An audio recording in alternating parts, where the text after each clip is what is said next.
आंसू बहा इस दिन पर जो तेरी जिंदगी से गुजर गया और इसमें कोई नेकी ना हुई।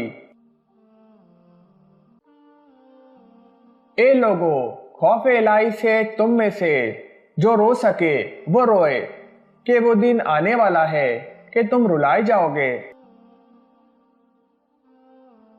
ख्वाह कोई जानवर मारा जाए या कोई दरख्त काटा जाए, इसका बाइस इसका अल्लाह ताला की तस्बीह से रुक जाना होता है। सालिहीन दुनिया से या के बाद दीगरे उठा लिए जाएंगे, सिर्फ वो लोग बाकी रह जाएंगे जो इस तरह बेकार होंगे जैसे जौ और खजूर का छिलका, और इनसे अल्लाह ताला का कोई ताल्लुक न होगा।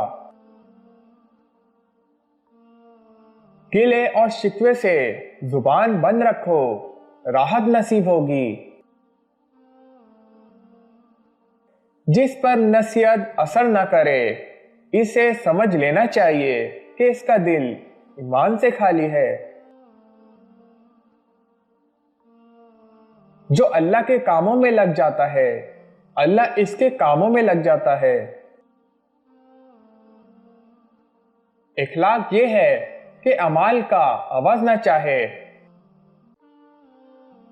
मुझे ये पसंद था कि मैं बंदाए मोमिन के सीने का एक बाल होता।